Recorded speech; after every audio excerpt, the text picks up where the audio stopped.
I never imagined I'd be the kind of man who sits in silence, scanning a room for answers. My name is Daniel. I'm 38. Until a year ago, I thought I had the life most men only dream of. My wife, Claire, had been by my side since college, vibrant, magnetic, the kind of woman who could light up any room just by walking in. For over a decade, I told myself what we had was solid, unshakable. But cracks don't start as gaping holes. They begin as fine lines, invisible until the light hits just right. Claire's late nights became routine. She'd come home muttering about work piling up, kick off her heels, and head straight to the shower without so much as a glance my way. Her smile faded. Her touch became mechanical, as though she were acting out a role she no longer believed in. I wanted so desperately to trust her stories. I tried, God knows I tried, but the truth has a way of surfacing.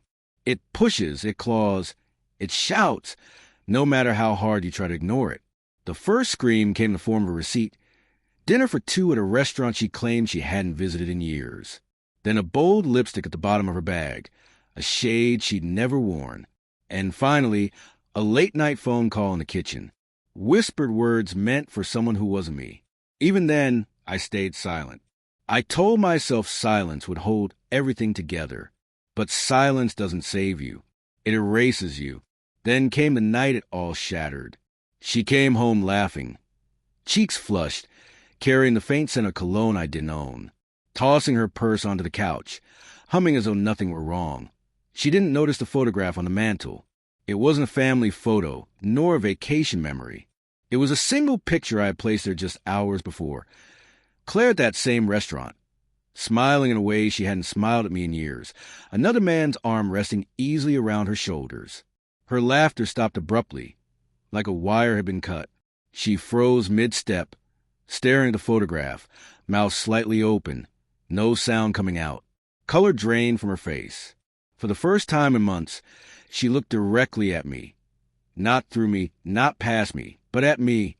"Daniel, what is this?" she whispered, voice trembling. I leaned back in my chair, hands folded, heart hammering, face steady. "Proof," I said. "Proof I'm not crazy. Proof I know." Her breathing became shallow. She reached the frame, then recoiled as if it might burn her. In the silence, all she hadn't said, every lie, every excuse, filled the room. "It's not what it looks like," she stammered, the oldest line in the book. I almost laughed, not with humor, but with bitter absurdity. "Claire, it's exactly what it looks like. The dinners, the whispers, the late nights. Don't insult me by pretending otherwise." She shook her head violently, tears streaming. "It was a mistake. I didn't mean for it to happen. I was lonely. You were so busy with work. I felt invisible." Invisible. The word cut deep. For months, I had faded into a shadow while she cast herself as the victim. "You felt invisible?" I said quietly. "Then explain why you look so alive in that picture.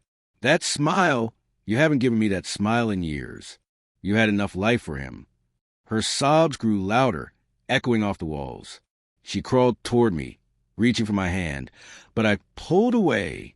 For once, I wasn't begging for scraps of affection. "I can fix this," she pleaded. "We can fix this. It was one mistake. Don't throw us away over this."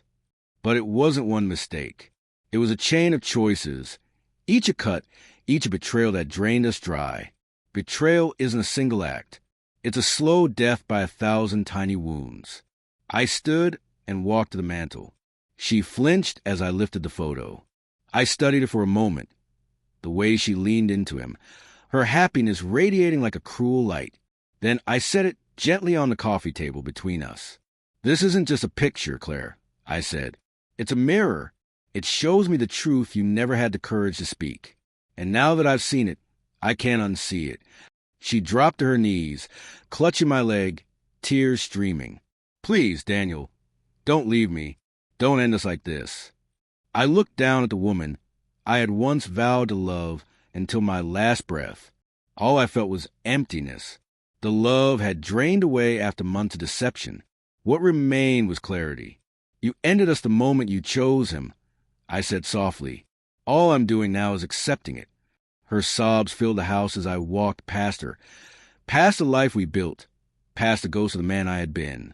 I grabbed my coat, opened the door, and stepped into the cold night air.